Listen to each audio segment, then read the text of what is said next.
The addition of Bo Bichette turned the Mets roster upside down, and suddenly Mark Vientos very well could get traded.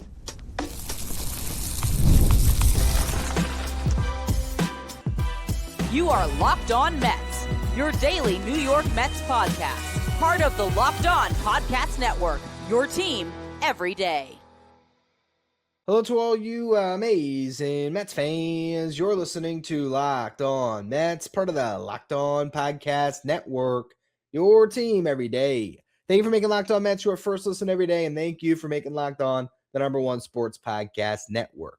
On the show today, we're going to talk about Mark Vientos and how the addition of Bo Bichette has impacted his role in the roster, and that's specifically what we're talking about in the first segment.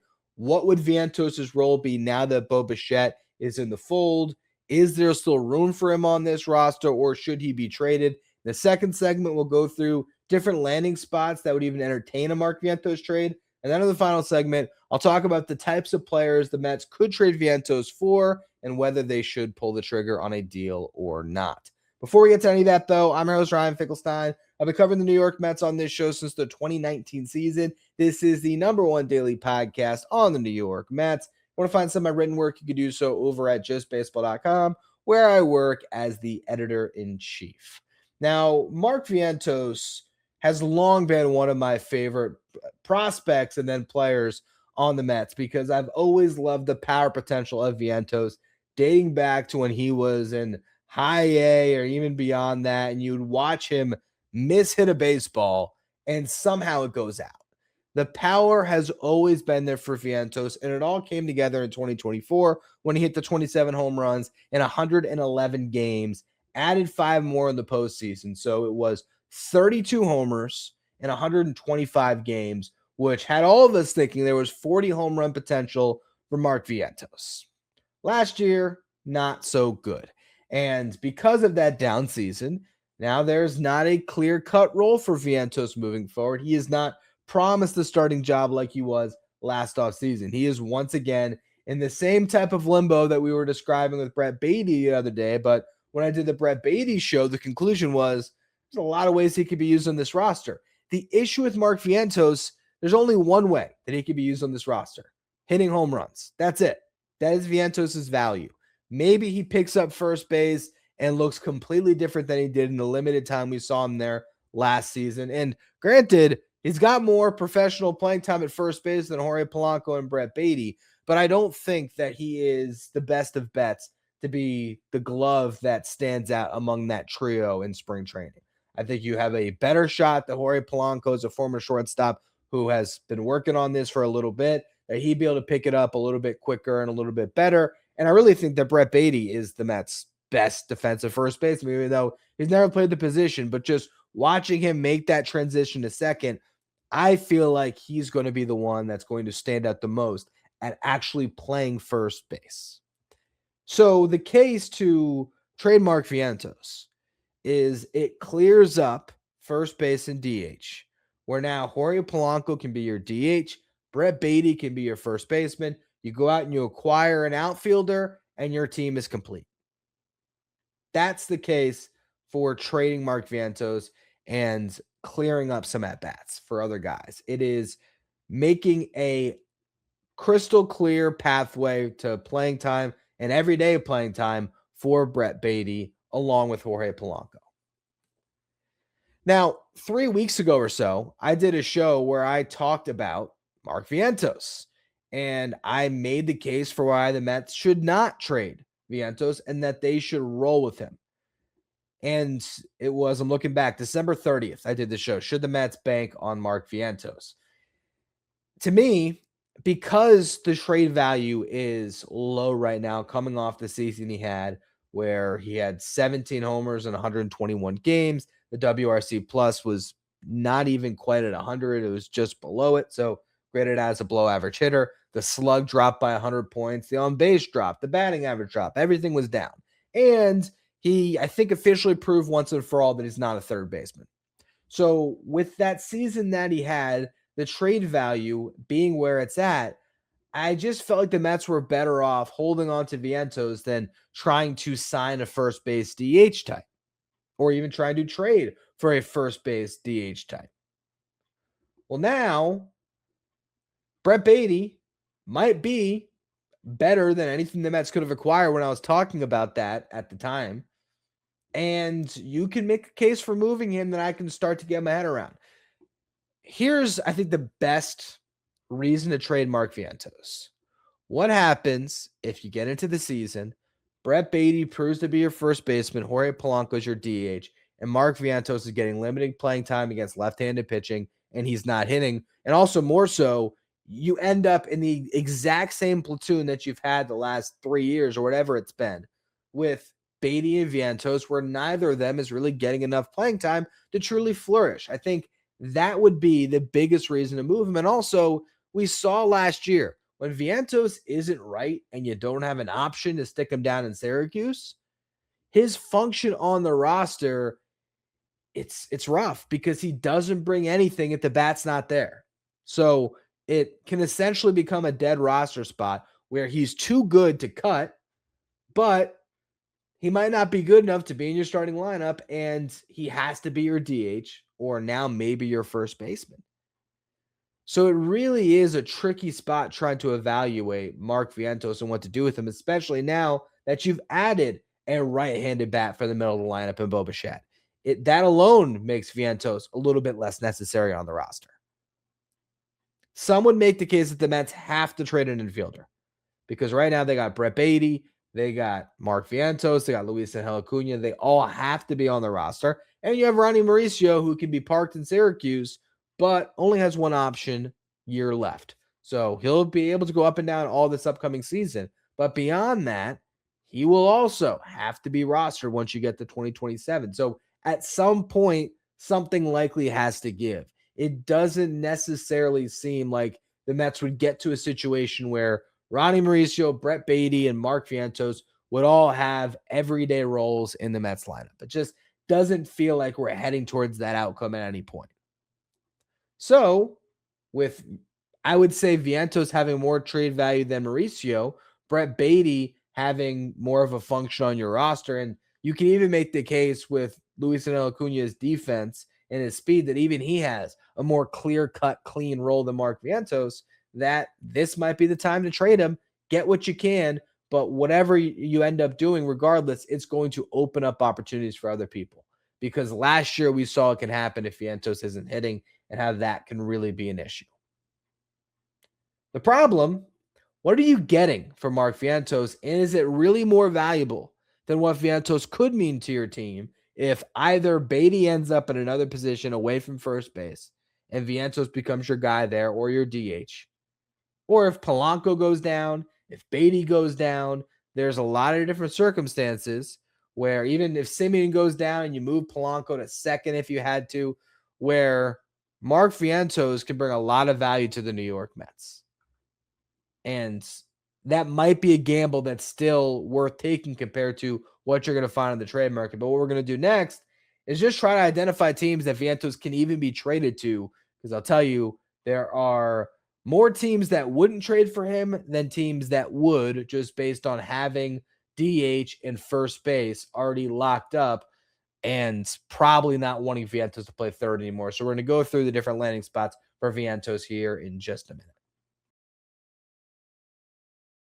Today's episode is brought to you by FanDuel. FanDuel is officially in playoff mode. Every game day during the NFL playoffs, FanDuel is giving customers even more ways to get in on the action because right now, every NFL playoff game day, FanDuel users get a profit boost pack waiting for you right inside the app. Each game day, you'll see a pack loaded with multiple profit boosts that you can apply to the bets that you like the most. You open up your profit boost pack. The first thing on game day, what you're going to see is the boost that you want to apply. These boosts let you lean into your own game day instincts, whether you're backing momentum, defense, quarterback, player coaching. The boosts are going to give you more juice on the bets you already liked instead of forcing you, sort of pigeonholing you into betting something new. Every play feels bigger, and the boosts make your bets feel that way too. You make your picks, you then apply them, those profit boosts to those picks, to go after even bigger payouts. So visit FanDuel, an official sportsbook partner of the NFL, and grab your profit boost pack every NFL playoff game day. If you're watching on YouTube today, do me a favor and hit that subscribe button. Help us get closer to our next goal of 16,000 subscribers. All right, so let's talk about landing spots for Mark Vientos.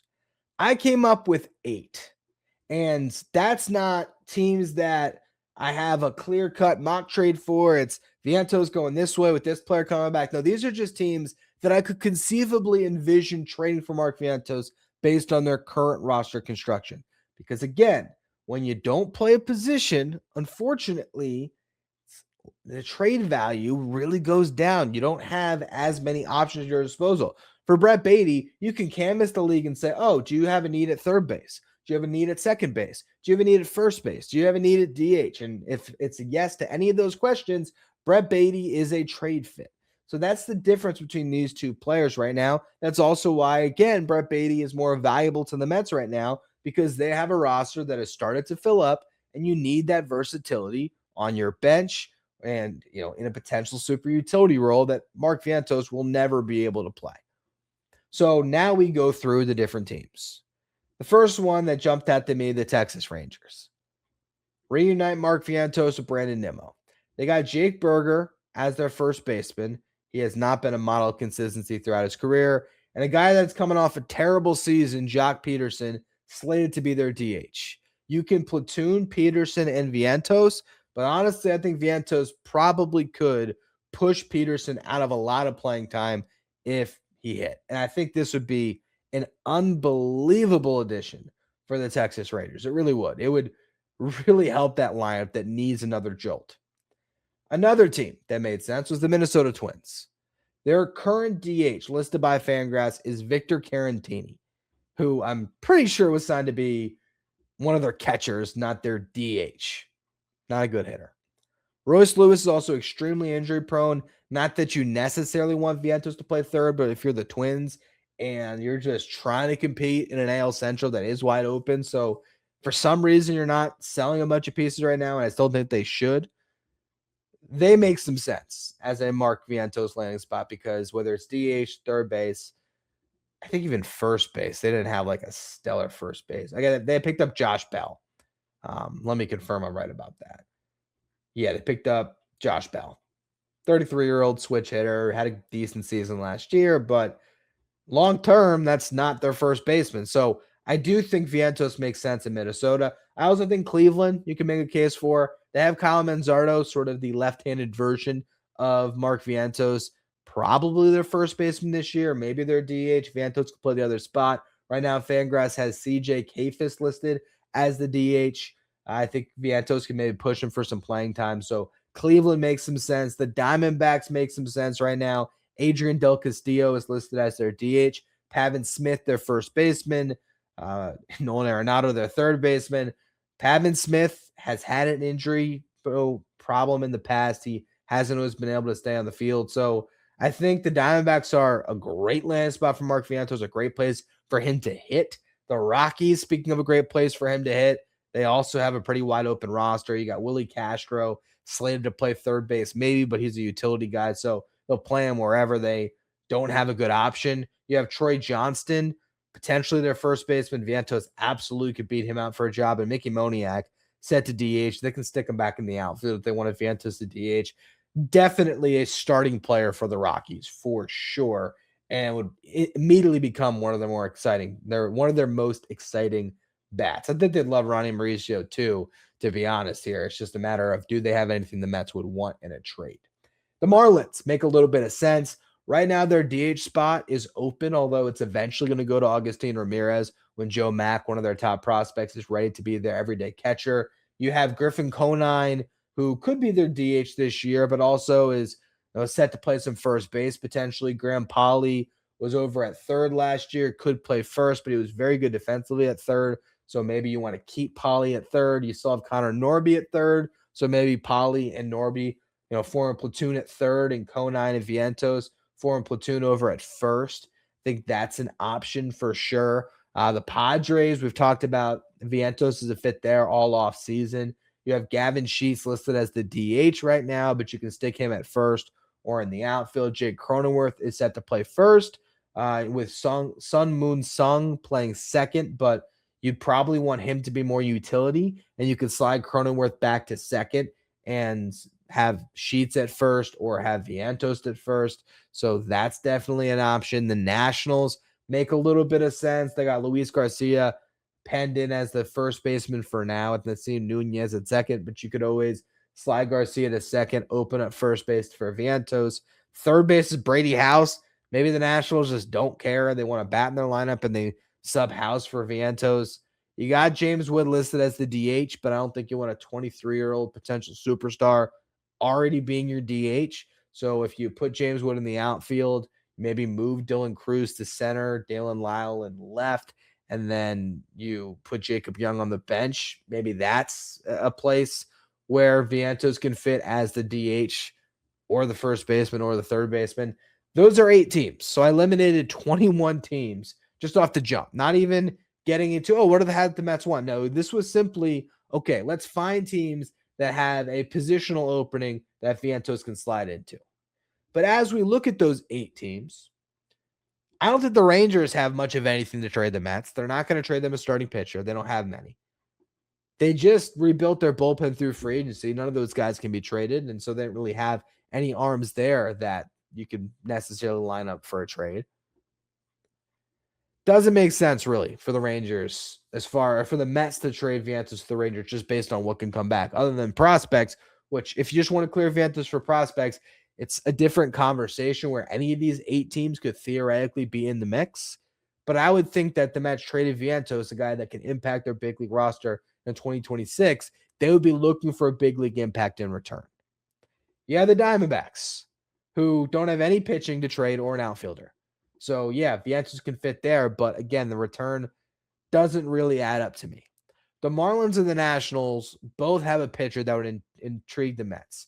Mackenzie Gore for the Nationals and Sandy Alcantara for the Marlins. But Sandy reportedly isn't on the trade block anymore. It seems like the Marlins believe that he's going to have a big season, and just like last year, they're going to roll the dice on Sandy and hope that he ends up being a better trade asset at the deadline, or maybe they're in the mix and Sandy just leads them. They also sort of need his salary on the books. Is it impossible to mock a Sandy to the Mets trade? No, I did that earlier in the offseason, but everything that's been reporting seems like it's unlikely that the Mets are going to get Sandy or that he's going to be traded at all. And The Athletic just recently wrote that story about what they were hearing in the market, and they said that Mackenzie Gore was unlikely to get traded to the Mets. So right there, we just eliminated 4 more teams that could be potential landing spots for Mark Vientos. Just like that. And yeah, sure, again, theoretically, Vientos in a larger package for Mackenzie Gore. Could it add up? Maybe. But reports tell us that it's unlikely. Again, Vientos going in the deal for Sandy. Could it make sense? Possibly. But if they're not trading him, then your best bet at that point is trading Vientos for an outfielder from the Marlins. And so, sure, if you wanted to get Griffin Conine, maybe that's a way that you could go about it, because he looked pretty darn good in left field last year. And so he could be just an option for you, has plenty of control. But if you're the Marlins, who do you want to roll the dice on? Griffin Conine, whose father is one of your most, iconic players. I mean, it's a franchise that doesn't have the deepest history, but Jeff Conine was Mr. Marlin. And funny enough, it's weird to say, but like Griffin Conine's friend showing up to the ballpark sells more tickets than Vientos would. Although Vientos actually has some friends in South Florida too. So maybe South Florida kid for South Florida kid. It's not the craziest trade in the world just because of the Mets need for an outfielder, but Vientos was a more highly regarded prospect. Vientos has proven a lot more at the big league level. So it's not the best one-for-one swap. This leaves us with 4 teams that I was able to come down to that I think have something that the Mets would want and could theoretically want Mark Vientos. So what we're going to do in the final segment is we're going to go through different targets the Mets could have on those teams that they could try to trade for with Vientos and whether it makes sense to trade him at all. So we'll do that in just a minute.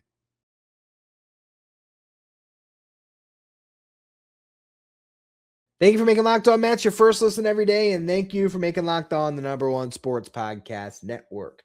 You already live your team every day. Now it's time to take it up a level and go ad-free. Join the Everydayer Club and get Locked On Mets without the interruptions. You get access to the members-only Discord channel where you can talk with other Mets fans, and you get access to the merch shop. If you want to be a Locked On Mets If you want to be part of the Locked On Mets Everydayer Club, you can find a link in the episode description. Go to lockedonmets.supercast.com. All right, so let's go through the 4 teams here.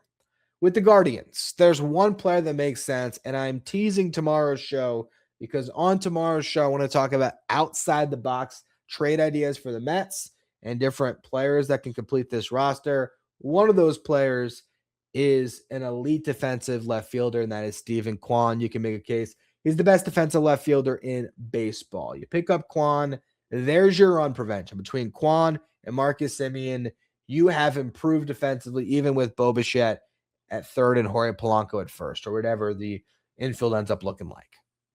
That is definitely a trade target you should be thinking about, but we don't know if the Guardians are even going to trade Kwan.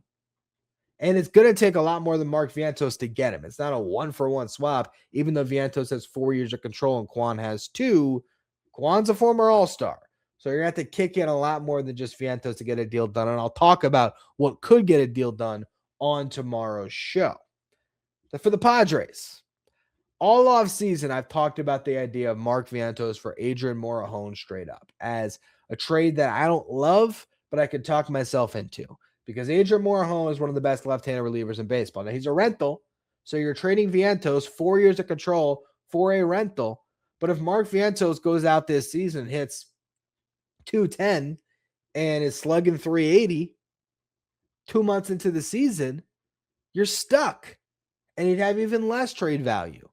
So I don't want to dismiss that one. I've had it, on my board for a long time as a trade that I think is relatively fair, just because Adrian Morejon was that good last year and has been that good the last couple of years.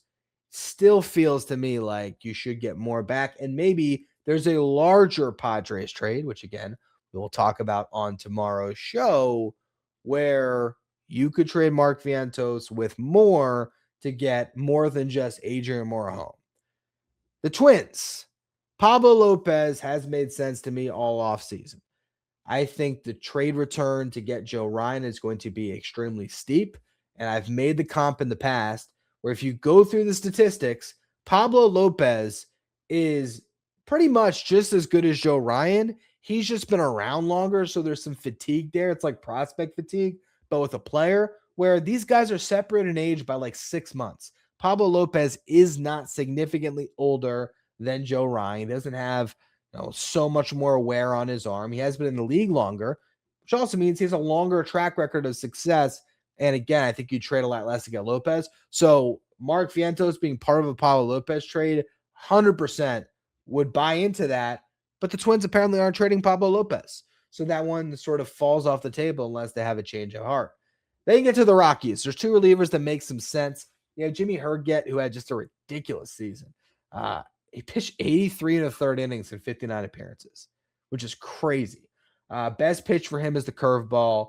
Also has a slider that he ramped up the usage on. So those 2 breakers are his main offerings that he mixes with a sinker. He pitched to a 2.48 ERA last year. Again, 83 1/3 innings. Really good production.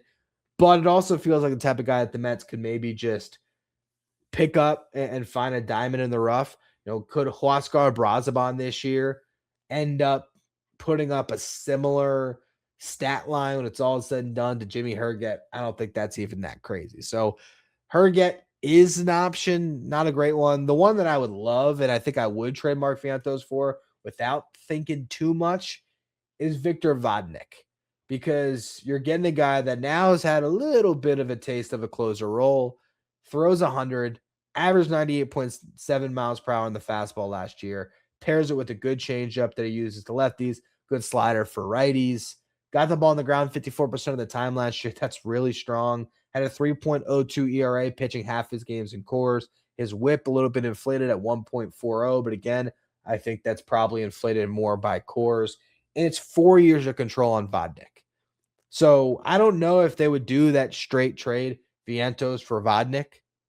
I think they might, because you're talking about a guy that might become, how many hitters on the Rockies are better than Mark Vientos?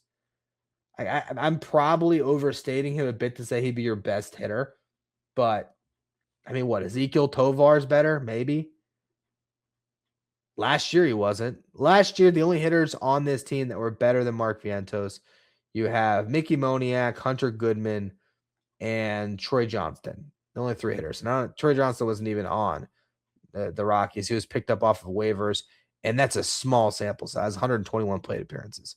So, yeah, I mean, Vientos has had a better season than pretty much anybody in this roster outside of maybe Hunter Goodman. He had a really good year last year, and Tovar.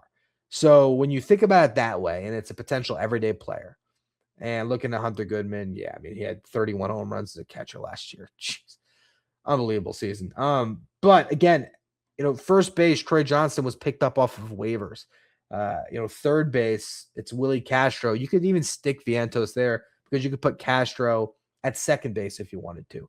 You could play Castro in left if you wanted to. So they got a lot of different places that they could move Castro around, and you could even make Mark Vientos your starting third baseman. So that's the one that I think makes the most sense to me of just a very simple cut and dry, getting the most value out of Mark Vientos, because the other ones, again, Stephen Kwan, Pablo Lopez, any Padres trade, if it's beyond Morejon, or any of them, unless it is like a Morejon for Vientos swap, it's going to take more on top of Vientos to get the player. If you're trying to trade for Nick Pivetta, I don't think that Vientos gets that done straight up.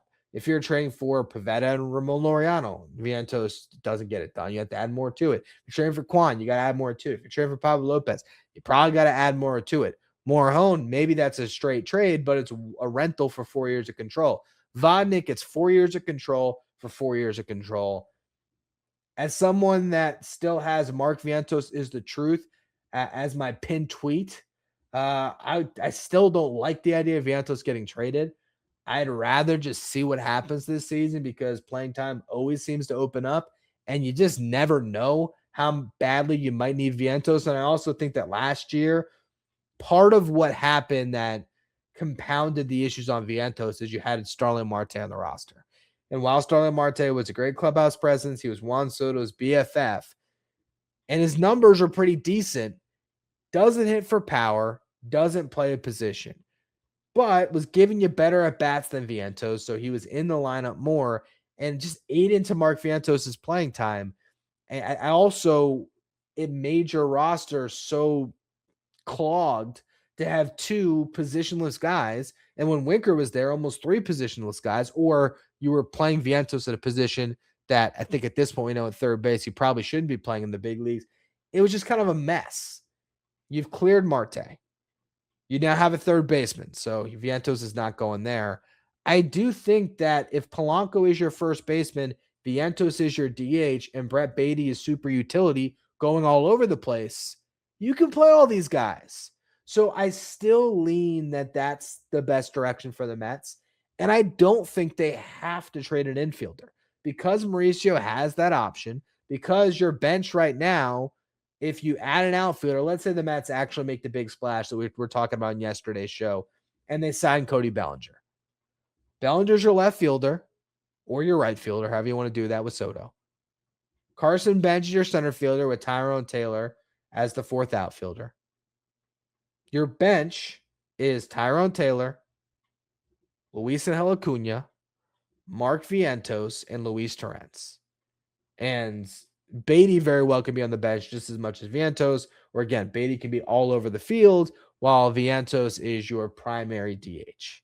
The team fits without trading anybody. In fact, because Baty can be that super utility guy, you just have to make one addition now. Get a starting outfielder. So I still lean that way, but I also would understand the justification in moving off of Vientos. It's the best thing for his career, to be honest. If Mark Vientos landed in any of those destinations that I described, any of them, all 8, he would have a clear path to playing time. He might be in better hitter ballparks as well, depending on the situation. Colorado, Arizona, certainly. And I think also sometimes a player like Vientos with that talent level, you get him in a new situation and it's just a fresh start. So I can understand for those reasons it might be the best thing for Vientos. It clears up a roster spot. It allows you to more freely play Brett Baty at first base and just have Jorge Polanco be your DH. You can go out and not only do you pick up a starting outfielder, you can pick up another piece. Or if you wanted to go with a platoon in left, you can make that happen and fit it under your roster while still keeping Baty more at first base than trying to have him play a position he really never has before. I mean, he hasn't played first before either, but I think the transition to first is going to be easier than the transition to left. So I can argue both sides of it. Personally, I'm always going to back Vientos and believe that there is a high ceiling that the Mets should not give up on. But with the way this roster is constructed, it probably makes more sense to trade Vientos, certainly than Baty, unless, again, you're getting something so much more in value for Baty. It makes more sense for the best version of the 2026 Mets to trade Vientos instead of Baty.